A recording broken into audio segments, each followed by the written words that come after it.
The Adventures of Huckleberry Finn by Mark Twain. Chapter-2. We went tiptoeing along a path amongst the trees back towards the end of the widow's garden, stooping down so as the branches wouldn't scrape our heads. When we was passing by the kitchen, I fell over a root and made a noise. We crouched down and laid still. Miss Watson's big nigger named Jim was settin' in the kitchen door. We could see him pretty clear, because there was a light behind him. He got up and stretched his neck out about a minute, listening. Then he says, "Who dah?" He listened some more. Then he come tiptoeing down and stood right between us. We could have touched him nearly. Well, likely it was minutes and minutes that there warn't a sound, and we all there so close together. There was a place on my ankle that got to itching, but I doesn't scratch it, and then my ear begun to itch, and next my back, right between my shoulders. Seemed like I'd die if I couldn't scratch. Well, I've noticed that thing plenty times since. If you are with the quality, or at a funeral, or trying to go to sleep when you ain't sleepy, if you are anywheres where it won't do for you to scratch, why you will itch all over and upwards of 1,000 places. Pretty soon Jim says, "Say, who was you? Where's you?" Dog my cats if I didn't hear something. Well, I know what I's going to do. I's going to set down here and listen till I hears it again. So he set down on the ground betwixt me and Tom. He leaned his back up against a tree and stretched his legs out till one of them most touched one of mine. My nose begun to itch. It itched till the tears come into my eyes, but I doesn't scratch. Then it begun to itch on the inside. Then I got to itching underneath. I didn't know how I was going to set still. This miserableness went on as much as 6 or 7 minutes, but it seemed a sight longer than that. I was itching in 11 different places now. I reckoned I couldn't stand it more'n a minute longer, but I set my teeth hard and got ready to try. Just then Jim begun to breathe heavy. Next he begun to snore, and then I was pretty soon comfortable again. Tom, he made a sign to me, kind of a little noise with his mouth, and we went creeping away on our hands and knees. When we was 10 foot off, Tom whispered to me and wanted to tie Jim to the tree for fun, but I said no. He might wake and make a disturbance, and then they'd find out I weren't in. Then Tom said he hadn't got candles enough, and he would slip in the kitchen and get some more. I didn't want him to try. I said Jim might wake up and come, but Tom wanted to risk it, so we slid in there and got 3 candles, and Tom laid 5 cents on the table for pay. Then we got out, and I was in a sweat to get away, but nothing would do Tom but he must crawl to where Jim was, on his hands and knees, and play something on him. I waited, and it seemed a good while. Everything was so still and lonesome. As soon as Tom was back, we cut along the path around the garden fence, and by fetched up on the steep top of the hill the other side of the house. Tom said he slipped Jim's hat off his head and hung it on a limb right over him, and Jim stirred a little, but he didn't wake. Afterwards Jim said the witches witched him and put him in a trance and rode him all over the state, and then set him under the trees again and hung his hat on a limb to show who done it. And next time Jim told it, he said they rode him down to New Orleans, and after that, every time he told it, he spread it more and more, till by and by he said they rode him all over the world, and tired him most to death, and his back was all over saddle boils. Jim was monstrous proud about it, and he got so he wouldn't hardly notice the other niggers. Niggers would come miles to hear Jim tell about it, and he was more looked up to than any nigger in that country. Strange niggers would stand with their mouths open and look him all over, same as if he was a wonder. Niggers is always talking about witches in the dark by the kitchen fire, but whenever one was talking and letting on to know all about such things, Jim would happen in and say, "What you know about witches?" And that nigger was corked up and had to take a back seat.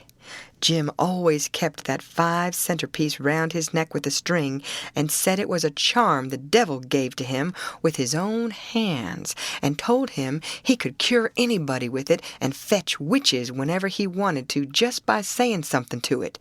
But he never told what it was he said to it. Niggers would come from all around there and give Jim anything they had just for a sight of that 5-center piece. But they wouldn't touch it, because the devil had had his hands on it. Jim was most ruined for a servant, because he got stuck up on account of having seen the devil and been rode by witches. Well, when Tom and me got to the edge of the hilltop, we looked away down into the village and could see 3 or 4 lights twinkling, where there was sick folks maybe, and the stars over us was sparkling ever so fine, and down by the village was a river, a whole mile broad, and awful still and grand. We went down the hill and found Joe Harper and Ben Rogers and 2 or 3 more of the boys hid in the old tan-yard. So we unhitched a skiff and pulled down the river 2 miles and a half to the big scar on the hillside and went ashore. We went to a clump of bushes, and Tom made everybody swear to keep the secret, and then showed them a hole in the hill right in the thickest part of the bushes. Then we lit the candles and crawled in on our hands and knees. We went about 200 yards, and then the cave opened up. Tom poked about amongst the passages, and pretty soon ducked under a wall where you wouldn't have noticed that there was a hole. We went along a narrow place and got into a kind of room, all damp and sweaty and cold, and there we stopped. Tom says, "Now we'll start this band of robbers and call it Tom Sawyer's Gang. Everybody that wants to join has to take an oath and write his name in blood." Everybody was willing, so Tom got out a sheet of paper that he had wrote the oath on and read it. It swore every boy to stick to the band and never tell any of the secrets, and if anybody done anything to any boy in the band, whichever boy was ordered to kill that person and his family must do it, and he mustn't eat and he mustn't sleep till he had killed them and hacked a cross in their breasts, which was the sign of the band. And nobody that didn't belong to the band could use that mark, and if he did, he must be sued, and if he done it again, he must be killed. And if anybody that belonged to the band told the secrets, he must have his throat cut, and then have his carcass burnt up and the ashes scattered all around, and his name blotted off of the list with blood and never mentioned again by the gang, but have a curse put on it and be forgot forever. Everybody said it was a real beautiful oath, and asked Tom if he got it out of his own head. He said some of it, but the rest was out of pirate books and robber books, and every gang that was high-toned had it. Some thought it would be good to kill the families of boys that told the secrets. Tom said it was a good idea, so he took a pencil and wrote it in. Then Ben Rogers says, "Here's Huck Finn. He hain't got no family. What you going to do about him?" "Well, hain't he got a father?" says Tom Sawyer. "Yes, he's got a father, but you can't never find him these days. He used to lay drunk with the hogs in the tan-yard, but he hain't been seen in these parts for a year or more." They talked it over, and they was going to rule me out, because they said every boy must have a family or somebody to kill, or else it wouldn't be fair and square for the others. Well, nobody could think of anything to do. Everybody was stumped and set still. I was most ready to cry, but all at once I thought of a way, and so I offered them Miss Watson. They could kill her. Everybody said, "Oh, she'll do. That's all right. Huck can come in."